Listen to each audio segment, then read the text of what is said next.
Europe 1 Soir Week-end.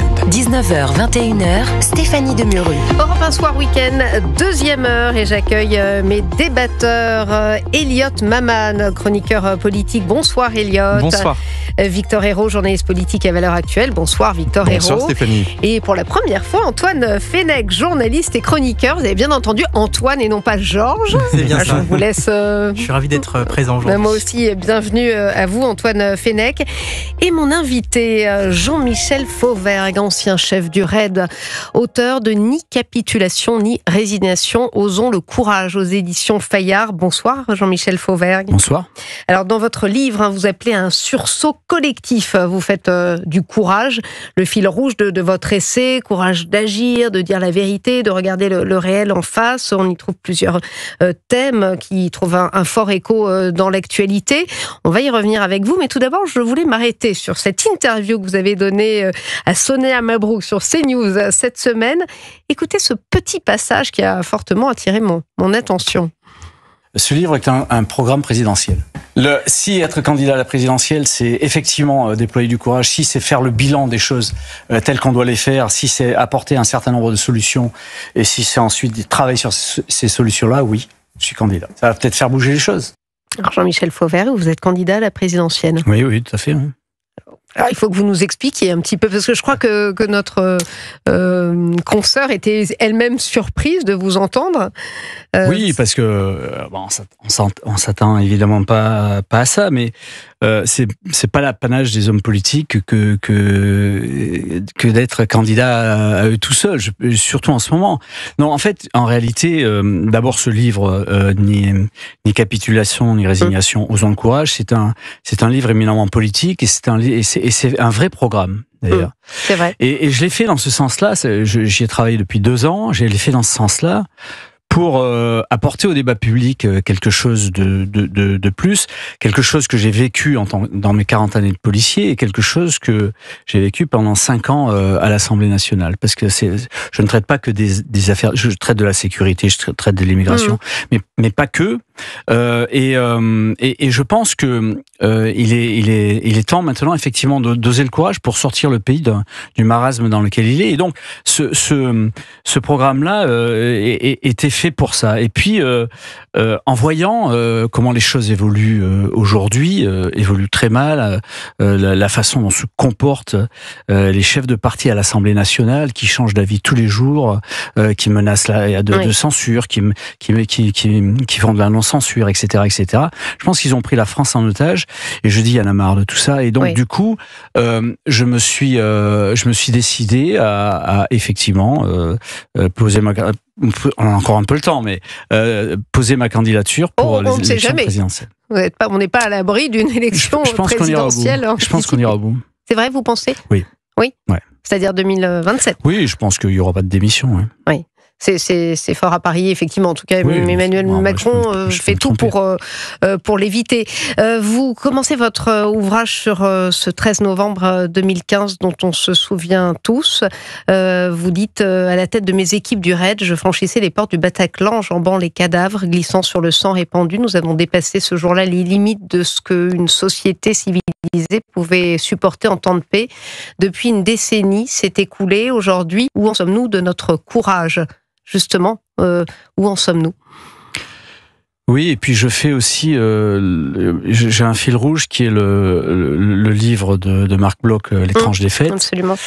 Et je m'aperçois, Marc Bloch, je l'ai lu une dizaine de fois à peu près, et je m'aperçois qu'il y a des similitudes dans nos lâchetés respectives, à la fois les lâchetés des hommes politiques, des femmes et des hommes politiques, la lâcheté aussi des Français qui en 40 ont demandé à ce que les villes de plus de 20 000 habitants soient ouvertes à l'ennemi, la lâcheté des organisations syndicales, la CGT en particulier, qui en 40 en 40 on avait le pacte germano-soviétique, la CGT était très communiste et donc a préféré dire à ses adhérents il faut combattre le patronat plutôt que combattre l'ennemi.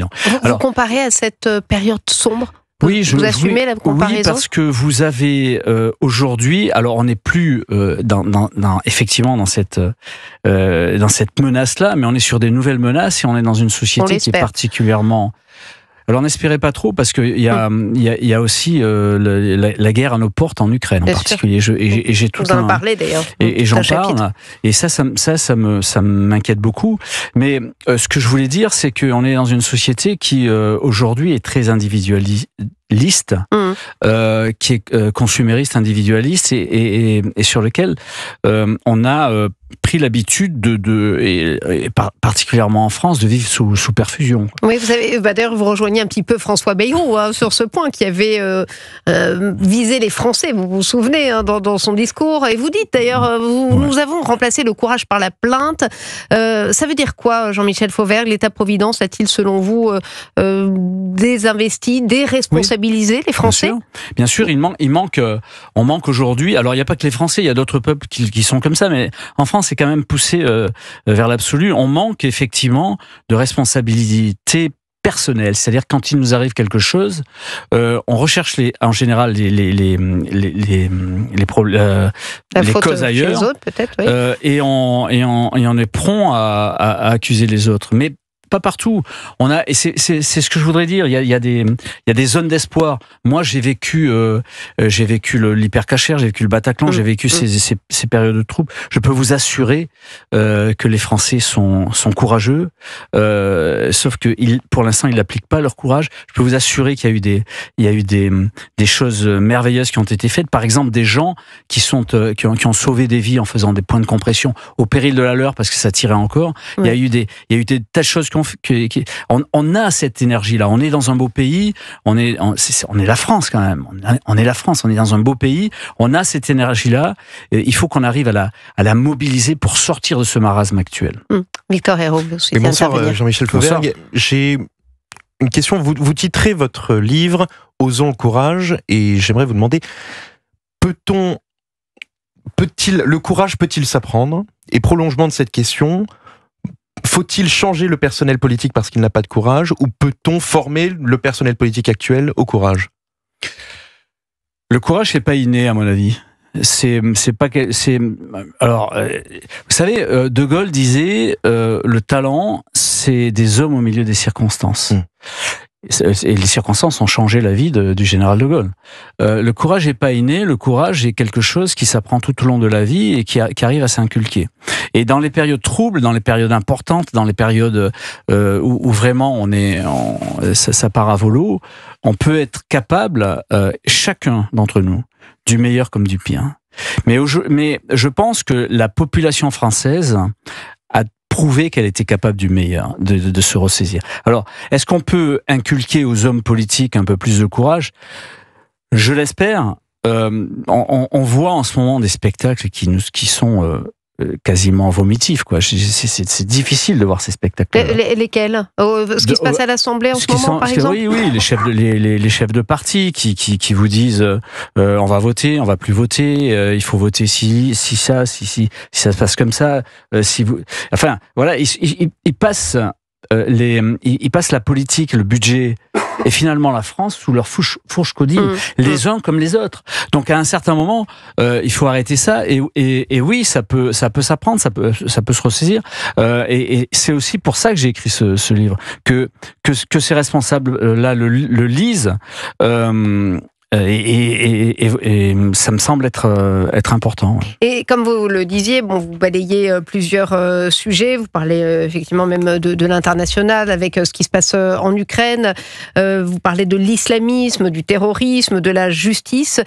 Quelle est, selon vous, Jean-Michel Fauvergue, la plus grande des lâchetés de ces 10 dernières années, selon vous? On rappelle quand même que vous étiez aussi député La République En Marche. Vous étiez proche d'Emmanuel Macron. Quelle est peut-être votre pire déception de ce double quinquennat? Alors il y a deux questions, la pire déception du quinquennat et la plus grande lâcheté. Ce qui peut se rejoindre d'ailleurs. Et moi je pense pas que ça se rejoigne, mais enfin la plus grande. Je vais vous répondre aux deux questions. Je vous en prie. La plus grande lâcheté, à mon avis, c'est de faire en sorte que dans ce pays-là, on n'ait plus de justice. Justice, elle est complètement absente. Et ça s'est fait pendant des décennies. On a laissé tomber cette notion de justice qui est pourtant une belle notion et qui doit, et on l'a laissé entre les mains de quelques-uns, de quelques magistrats qui sont orientés politiquement, mais aussi d'une idée, même ceux qui sont pas orientés politiquement ont une idée que la justice ne doit pas sévir, elle doit être réparatrice, elle doit permettre de repartir, ce qui est vrai quelquefois, mais on a laissé tomber cette idée de justice. Alors ça dépend, regardez le verdict de la meurtrière de la jeune Lola, regardez celui de Nicolas Sarkozy. C'est ce que j'allais dire, pas tous les magistrats. Parfois, il y a de la sévérité quand même. Quel est votre regard d'ailleurs sur cette affaire, d'ailleurs Nicolas Sarkozy? C'est intéressant de vous entendre là-dessus. Vous trouvez que la justice n'a pas été au rendez-vous?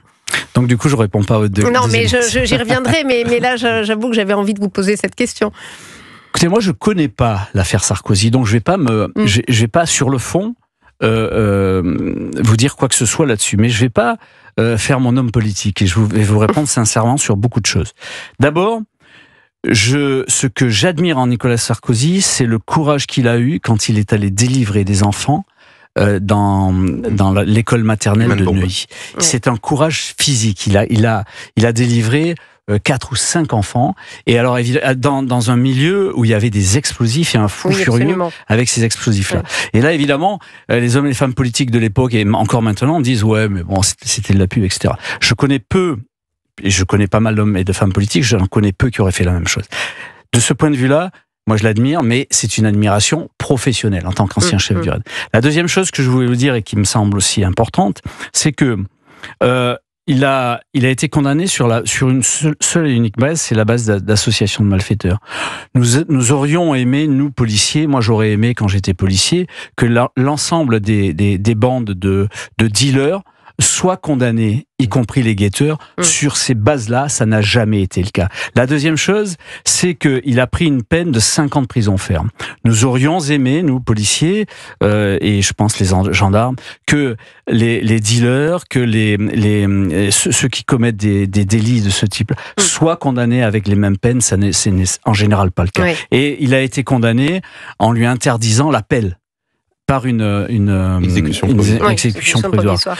Nous aurions aimé, j'aurais aimé, que cette exécution provisoire puisse s'appliquer aux délinquants. Et j'en reviens donc, puisque je ne perds pas le fil, à la deuxième question que je vous avais posée, votre pire déception de ce double mandat, vous qui avez été député à La République En Marche.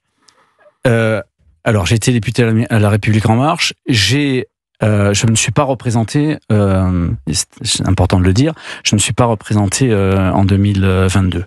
La déception, la désillusion, c'est évidemment cette dissolution qui correspond à rien, qui a heurté, chagriné, blessé, meurtri des copains et des copines qui sont députés encore, qui n'ont pas compris non plus ces choses-là.